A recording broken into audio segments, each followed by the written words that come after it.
Eliminations ప్రకారం వస్తే ప్రతి ఒక్కటి కూడా అన్ఫేర్ చేస్తున్నారు, అదే చెప్తున్నారు అనమాట. ఎందుకు అన్ఫేర్ అనిపిస్తుంది? ఫస్ట్ స్టార్ట్ అయింది కూడా శ్రీజ దగ్గర నుంచి అనమాట. శ్రీజ అన్ఫేర్ ఎలిమినేషన్ అనేసి అన్నారు. కొద్ది రోజులు చూస్తే రీ ఎంట్రీ కూడా వస్తుంది, ఎందుకంటే శ్రీజ ఎలిమినేట్ అయ్యింది ఆడియన్స్ ప్రకారం అయితే కాదు అని చెప్పేసి. సో ఇంకొకటి ఏంటంటే రీసెంట్గా భరణి గారు అయితే ఎలిమినేట్ అవ్వడం జరిగింది. సో భరణి గారిని కూడా అన్ఫేర్ ఎలిమినేషన్ చేశారు అనేసి అంటున్నారు అనమాట. ఎందుకు అంటే భరణి గారు ఆడారా ఇంతకీ హౌస్లో? నాకైతే అర్థం అవ్వట్లేదు. ఫస్ట్ 2 వీక్స్ మాత్రం మంచిగా ఆడిండు, కానీ తర్వాత వీక్స్ నుంచి బాండింగ్స్ పెంచుకోవడం స్టార్ట్ చేశాడు. అంటే బిగ్ బాస్ హౌస్లో వచ్చేసి బాండింగ్స్ పెంచుకోవడం కాదు కదా, మనం గేమ్ ఆడి చూపించాలి బిగ్ బాస్ హౌస్లో. కానీ ఆ పని చేయకుండా మిగతాదంతా చేస్తూ వస్తున్నాడు అనమాట. అంటే బాండింగ్స్ పెంచుకోవడం. నాకు తెలిసినంత వరకు అయితే ఈ బాండింగ్స్ పెంచుకోవడం వల్లనే భరణి గారు ఎలిమినేట్ అయ్యాడు అనేసి అనుకోవచ్చు. ఎందుకు అంటే వన్స్ ఫస్ట్ చూసుకుంటే తనుజ, సో తనుజతో ఎక్కువ క్లోజ్గా ఉన్నారు. తర్వాత దివ్య వచ్చింది కాబట్టి దివ్యతోటి ఎక్కువ క్లోజ్ అవ్వడం, ఇట్లా వీళ్ళిద్దరితోటి ఎక్కువ బాండింగ్ పెంచుకోవడం ఇలా జరిగిందనమాట. సో దాని తర్వాత చూసుకుంటే సాటర్డే నాగార్జున గారు రమ్య మోక్షకి అలానే మాధురి గారికి వీళ్ళందరికీ కొంచెం లైట్గా వార్నింగ్ అయితే ఇవ్వడం జరిగింది. ఎందుకంటే వాళ్ళు మాట్లాడిన అబ్యూజింగ్ మాటల వల్ల సో ఇలాంటివి యూజ్ చేయకూడదు అన్నట్టుగా కొన్ని వీడియోస్ చూపించి వాళ్ళకి కొంచెం వార్నింగ్ అయితే ఇచ్చారనమాట. నిన్నటి ఎపిసోడ్ సండే ఎపిసోడ్కి వచ్చేస్తే మాత్రం డేంజర్ జోన్లో రాము రాథోడ్ అలాగే భరణి గారు అయితే ఉన్నారనమాట. మనం ఇక్కడ చూసుకుంటే ఎక్కడైనా సరే ఆడియన్స్ పోల్ తోటి మనం ఎలిమినేట్ అయ్యేసి బయటికి పంపించేస్తారనమాట. కానీ ఇక్కడ చూస్తే అనవసరం. నాకు తెలిసి ఇమాన్యుయల్ హౌస్ మేట్స్ డెసిషన్ తోటి పవరాస్త్ర అనేది గెలుచుకున్నాడు, కానీ ఇప్పుడు యూజ్ చేయడం అనవసరం. ఎందుకంటే నాకు తెలిసినంత వరకు ఆల్రెడీ పవరాస్త్ర గురించి ఇండైరెక్ట్గా భరణి గారు ఇమాన్యుయల్ తోటి మాట్లాడడం అయితే జరిగింది. సో దీన్ని బట్టే ఇక్కడ పవరాస్త్ర యూజ్ చేయాలా లేదా అనేది కూడా భరణి గారిని డేంజర్ జోన్లో ఉన్నారు కాబట్టి ఇమాన్యుయల్ని అది యూజ్ చేయమని చెప్పారనమాట.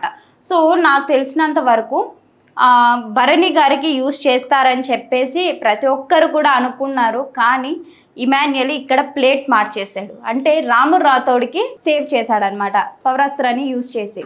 అంటే ఇక్కడ చూసుకున్నట్లయితే ఇమాన్యుయల్ కూడా గేమ్ వైజ్గా చూసి ఎవరు మంచిగా ఆడారు, ఫస్ట్ వీక్ నుంచి కూడా ఈ రోజు వరకు కూడా ఎవరు మంచిగా ఆడుతున్నారు అని చెప్పేసి ఆ పాయింట్ ఆఫ్ వ్యూలోనే మన రాము రాథోడ్ని అయితే సేవ్ చేయడం జరిగింది.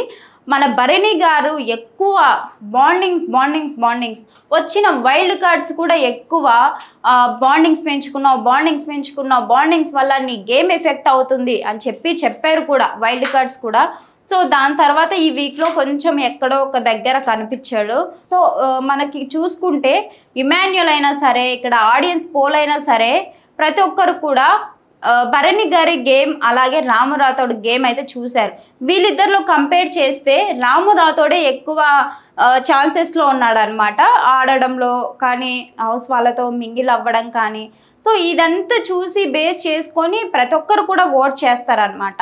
అలాగా ఆడియన్స్ పోల్ అయినా సరే ఇమాన్యుయల్ అయినా సరే ఇవే బేస్ చేసుకొని ఎలిమినేట్ చేశారు భరణి గారిని. సో ఇందులో అన్ఫేర్ ఎక్కడుంది అనేసి నా క్వశ్చన్ అనమాట. బిగ్ బాస్ హౌస్ అనేది బాండింగ్స్ కాదు, ఓన్లీ గేమ్ ఆడడం అలాగే మన అంటే ప్రజలకి ఎంటర్టైన్మెంట్ చేయడం ఇది మాత్రమే ఉంటుంది. ఎలిమినేట్ అయ్యాడు, ఓకే, ఇది పక్కన పెడితే ఐషాకి కూడా వార్నింగ్ ఇచ్చారనమాట.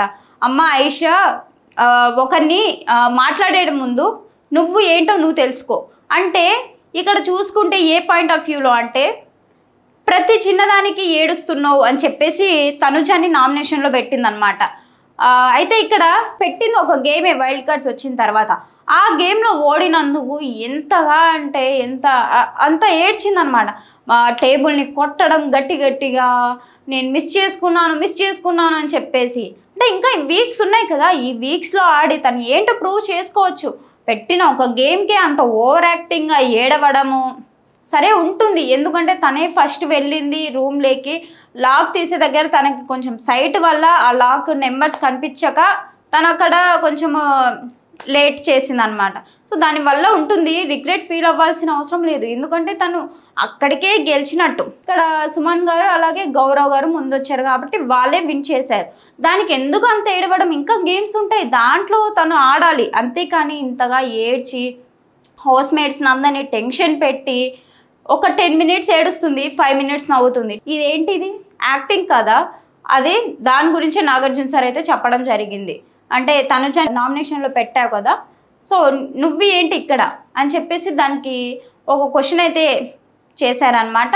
సో చూద్దాం. ఇంతవరకు కూడా ఈ బిగ్ బాస్ హౌస్లో అన్ఫెయిర్ ఎలిమినేషన్ అనేసి ఆడియన్స్ అంటున్నారు, కానీ ఆడియన్స్ వల్లనే భరణి గారు అయితే ఎలిమినేట్ అవ్వడం జరిగింది. ఇదైతే అన్ఫెయిర్ ఎలిమినేషన్ కాదు, ఇది ఫెయిర్ ఎలిమినేషన్ అనేసి ప్రతి ఒక్కరు కూడా చెప్తారు నాకు తెలిసి, ఎందుకంటే గేమ్ వైజ్గా చూస్తారనమాట. సో ఇంకొకటి ఏంటంటే హౌస్లో 100% ఎంటర్టైన్మెంట్కి ఎంటర్టైన్మెంట్, అలాగే ఆడే దాంట్లో కూడా 100% ఇస్తుంది ఎవరంటే ఇమాన్యుయల్. సో ఇమాన్యుయల్ ఎక్కడ తగ్గట్లేదు, తనకి ఎమోషన్ వచ్చినా కూడా కంట్రోల్ చేసుకొని హౌస్మేట్స్తో ప్రతి ఒక్కరితో కూడా ఎంటర్టైన్మెంట్ చేస్తూ ఉన్నాడు అనమాట. వన్స్ ఇమాన్యుయల్ లేకుంటే హౌస్ మొత్తం వచ్చేసి సైలెంట్గా ఉంటుంది అనమాట. సో ఇవాళ రివ్యూ వచ్చేసి ఇదనమాట. మరికొన్ని బిగ్ బాస్ రివ్యూస్ కోసం జన్య మీడియా ఈ ఛానల్ సబ్స్క్రైబ్ చేసుకోండి, లైక్ చేయండి, షేర్ చేయండి, కామెంట్ చేయండి. Thank you.